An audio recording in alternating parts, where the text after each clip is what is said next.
প্রিয় শিক্ষার্থীরা, তোমাদের এসপি একাডেমিতে স্বাগতম। তোমরা হচ্ছে তোমাদের প্রিয় ইউটিউব চ্যানেল এসপি একাডেমি। বন্ধুরা, তোমাদের প্রতির মতো আজও কেপি কনস্টেবল এবং ডেভেলপিং কনস্টেবল 2024 নতুন যে ভ্যাকান্সি বাড়ছে আর তো কিছুদিন পর তোমাদের পরীক্ষাতে চলেছে। বন্ধু, এই যে কিছুদিন পর তোমাদের পরীক্ষাতে চলেছে তাতে আসার মতো খুবই গুরুত্বপূর্ণ 20টি জিকে প্রশ্নোত্তর তুলে ধরবো এই ভিডিওর মাধ্যমে।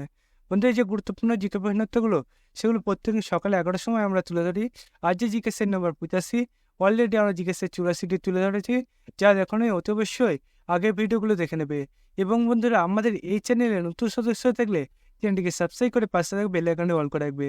কারণ বন্ধুরা, আমাদের এই চ্যানেলে চাকরির সংক্রান্ত ছোট বড় খবর সবার আগে দিয়ে থাকি এবং অঙ্ক জিআই জিকে শর্ট সময় বুঝিয়ে থাকি। তাই বন্ধু, যারা এখন আমাদের এই চ্যানেলকে সাবস্ক্রাইব করেনি অতি বেশি সাবস্ক্রাইব করে আপনি পাশে থাকা বেল আইকনে অল করে রাখবে। এবং আজকে এই যে কোশ্চেনগুলো তুলে ধরবে সেই কোশ্চেনগুলো তোমরা খুবই মনোযোগ সহকারে দেখে সেগুলো তোমরা খাতায় নোট ডাউন করে মুখস্থ করে নেবে। কারণ বন্ধু, এগুলো কোশ্চেন, এগুলো সিলেকশন যে তোমাদের এক একটা পদ। তাই বন্ধু, তোমরা অতি অবশ্যই এই কোশ্চেনগুলো খাতায় নোট ডাউন করে মুখস্থ করে নেবে। এবং তোমরা এই প্রত্যেক সকাল 11টার সময় যে জিকে ক্লাসগুলো করায়, তোমরা এখনো যারা আমাদের চ্যানেলে যুক্ত হওনি, যে দেখোনি, তারা দেখে নেবে আগে ভিডিওগুলো। প্রত্যেক সকাল এলে যে 11টার সময় তোমাদের তুলে ধরেছি 84টি জিকে সেট, সেগুলো তোমরা প্রত্যেক দিন এই তোমাদের সামনে যে তুলে ধরো প্রত্যেক দিন 11টার সময় একটা করে জিকে সেট, সেগুলো দেখবে এবং পুরনো একটা করে জিকে সেট দেখে নেবে। তাহলে তোমাদের মোটামুটি সব ক্লিয়ার হয়ে যাবে। তাই বন্ধুরা, তোমরা অতি অবশ্যই এখন চ্যানেলটিকে সাবস্ক্রাইব করে এই ভিডিওগুলো দেখে নেবে। চলো বন্ধুরা, এবার বেশি দেরি না করে শুরু করি মূল বিষয়টি। বন্ধুরা, আজ আমাদের প্রথম কোশ্চেন লিখতে বলেছে যে স্পেনের মুদ্রার নাম কি? স্পেনের মুদ্রার নাম কি? এই কোশ্চেন বলতে হচ্ছে টাকা, অপশন রয়েছে ইউরো, অপশন সি রয়েছে রুপি, অপশন ডি রয়েছে ডলার। স্পেনের মুদ্রার নাম কি? এই কোশ্চেনের উত্তর হবে অপশন বি, ইউরো। তারপর আমাদের পরবর্তী কোশ্চেন হবে 2 নম্বর কোশ্চেন। 2 নম্বর কোশ্চেন বলেছে যে পোল্যান্ডের জাতীয় প্রতীক কি? পোল্যান্ডের জাতীয় প্রতীক কি? এই কোশ্চেন বলতে সিংহ, অপশন রয়েছে পাইন জাতীয় গাছ, অপশন সি রয়েছে সাদা লেজযুক্ত ইগল, অপশন ডি রয়েছে ওপরে কোনোটি নয়। পোল্যান্ডের জাতীয় প্রতীক কি? এই কোশ্চেনের উত্তর হবে অপশন সি, সাদা লেজযুক্ত ইগল। তারপরে পরবর্তী সঙ্গে 3 নম্বর কোশ্চেন। 3 নম্বর কোশ্চেন কিছু বলেছে যে দক্ষিণ কোরিয়ার রাজধানীর নাম কি? দক্ষিণ কোরিয়ার রাজধানীর নাম কি? এই কোশ্চেন বলতে সিঙ্গাপুর সিটি, অপশন বি হচ্ছে আবু ধাবি, অপশন সি বলেছে উলান বাটার, অপশন ডি হচ্ছে সিউল। দক্ষিণ কোরিয়ার রাজধানীর নাম কি? এই কোশ্চেন উত্তর হবে অপশন ডি, সিউল। তারপর পরবর্তী সঙ্গে 4 নম্বর কোশ্চেন। 4 নম্বর কোশ্চেন বলেছে যে মেঘের আবাস কোন রাজ্যকে বলা হয়? মেঘের আবাস কোন রাজ্যকে বলা হয়? এই কোশ্চেন বলতেছে মেঘালয়, অপশন রয়েছে জয়পুর, অপশন সি বলছে পাঞ্জাব, অপশন ডি হচ্ছে পুনে। মেঘের আবাস কোন রাজ্যকে বলা হয়? এই কোশ্চেন উত্তর হবে অপশন এ, মেঘালয়। তারপর পরবর্তী থাকবে 5 নম্বর কোশ্চেন। 5 নম্বর কোশ্চেন বলেছে যে বিজয় বাণী কোন ভাষায় সংবাদ উত্তর? বিজয় বাণী কোন ভাষার সংবাদপত্র? এই কোশ্চেন বলতে তেলেগু, অপশন রয়েছে কন্নড়, অপশন সি হচ্ছে বাংলা, অপশন ডি হচ্ছে হিন্দি। বিজয় বাণী কোন ভাষার সংবাদপত্র? এই কোশ্চেনের উত্তর হবে অপশন বি, কন্নড়। তারপর পরবর্তী সময় 6 নম্বর কোশ্চেন। 6 নম্বর কোশ্চেন বলেছে যে ভটকল বন্দর কোথায় অবস্থিত? ভটকল বন্দর কোথায় অবস্থিত? এই কোশ্চেন বলতে গুজরাট, অপশন হচ্ছে কেরালা, অপশন সি হচ্ছে কর্ণাটক, অপশন ডি হচ্ছে তামিলনাড়ু। ভটকল বন্দর কোথায় অবস্থিত? এই কোশ্চেনের উত্তর হবে অপশন সি, কর্ণাটক। তারপর পরবর্তী সময় 7 নম্বর কোশ্চেন। 7 নম্বর কোশ্চেন বলেছে যে বায়ুমণ্ডলের সর্ববৃহৎ স্তর হলো? বায়ুমণ্ডলের সর্ববৃহৎ স্তর হলো? এই কোশ্চেন হচ্ছে টপোস্ফিয়ার, অপশন হচ্ছে আইনোস্ফিয়ার, অপশন সি হচ্ছে স্ট্র্যাটোস্ফিয়ার, অপশন ডি বলেছে এক্সোস্ফিয়ার। বায়ুমণ্ডলের সর্ববৃহৎ স্তর হলো? এই কোশ্চেন উত্তর হবে অপশন ডি, এক্সোস্ফিয়ার। তারপর পরবর্তী সময় 8 নম্বর কোশ্চেন। 8 নম্বর কোশ্চেন বলেছে যে ভাস্কো দা গামা কত সালে ভারতে আসেন? ভাস্কো দা গামা কত সালে ভারতে আসেন? এই কোশ্চেন বলতে হচ্ছে 1674, অপশন রয়েছে 1675, অপশন সি বলেছে 1676, অপশন ডি বলেছে 1677। ভাস্কো দা গামা কত সালে ভারতে আসেন? এই কোশ্চেন উত্তর হবে অপশন এ, 1674। তারপর পরবর্তী থাকবো 9 নম্বর কোশ্চেন। 9 নম্বর কোশ্চেন বলেছে যে কোন রাজ্যে হাম্পির ধ্বংসাবশেষ অবস্থিত? কোন রাজ্যে হাম্পির ধ্বংসাবশেষ অবস্থিত? এই কোশ্চেন বলতে তামিলনাড়ু, অপশন রয়েছে কর্ণাটক, অপশন সি রয়েছে উত্তরপ্রদেশ, অপশন ডি হচ্ছে মধ্যপ্রদেশ। কোন রাজ্যে হাম্পির ধ্বংসাবশেষ অবস্থিত? এই কোশ্চেনটা উত্তর হবে অপশন বি, কর্ণাটক।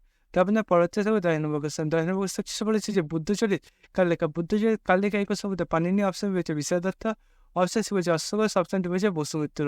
বুদ্ধচরিত কার লেখা? এই কোশ্চেন উত্তর হবে অপশন সি, অশ্বঘোষ। তারপর পরবর্তী সঙ্গে 11 নম্বর কোশ্চেন। 11 নম্বর কোশ্চেন বলেছে যে শিলাবদ্ধর কোন বিশ্ববিদ্যালয়ের অধ্যাপক ছিল? শিলভদ্র কোন বিশ্ববিদ্যালয়ের অধ্যাপক ছিল? এই কোশ্চেন বলতে হবে সোমপুর, অপশন রয়েছে তক্ষশিলা, অপশন সি হচ্ছে বিক্রমশিলা, অপশন ডি হচ্ছে নালন্দার। শিলভদ্র কোন বিশ্ববিদ্যালয়ের অধ্যাপক ছিলেন? এই কোশ্চেন উত্তর হবে অপশন ডি, নালন্দা। তারপর পরবর্তী সঙ্গে 12 নম্বর কোশ্চেন। 12 নম্বর কোশ্চেন চন্দ্রাশোক কাকে বলা হয়? চন্দ্রাশোক কাকে বলা হয়? এই কোশ্চেন বলতে অশোক, অপশন রয়েছে দ্বিতীয় চন্দ্রগুপ্ত মৌর্য, অপশন সি হচ্ছে সম্রাট আকবর, অপশন ডি হচ্ছে আলী খান। চন্দ্রাশোক কাকে বলা হয়? এই কোশ্চেন উত্তর হবে অপশন এ অশোক। তারপরে পরবর্তী সঙ্গে 93 কোশ্চেন। 93 কোশ্চেন ক্ষেত্রে বলেছে যে ভারতে আন্তর্জাতিক মুদ্রা ভান্ডার হয়েছিল কবে? ভারতে আন্তর্জাতিক মুদ্রা ভান্ডার হয়েছিল কবে? এই কোশ্চেনটার প্রথম অপশন বলেছে দেখতে পাচ্ছ 1944, অপশান বি বলেছে 1945, অপশন সি বলেছে 1946, অপশন ডি বলেছে 1947। ভারতের আন্তর্জাতিক মুদ্রা ভান্ডার সদস্য ছিল কবে? এই কোশ্চেনের উত্তর হবে অপশন বি 1945। তারপর পরবর্তী থাকবো 94 কোশ্চেন। 94 কোশ্চেন কিছু বলেছে যে আন্তর্জাতিক বিচারালয় কতজন বিচারপতি নিয়ে গঠিত হয়? আন্তর্জাতিক বিচারালয় কতজন বিচারপতি নিয়ে গঠিত হয়? কোশ্চেন বলছে 5, অপশন বলছে 10, অপশন সি বলছে 15, অপশন ডি বলছে 20। আন্তর্জাতিক বিচারালয় কতজন বিচারপতি নিয়ে গঠিত হয়? এই কোশ্চেন উত্তর হবে অপশন সি 15।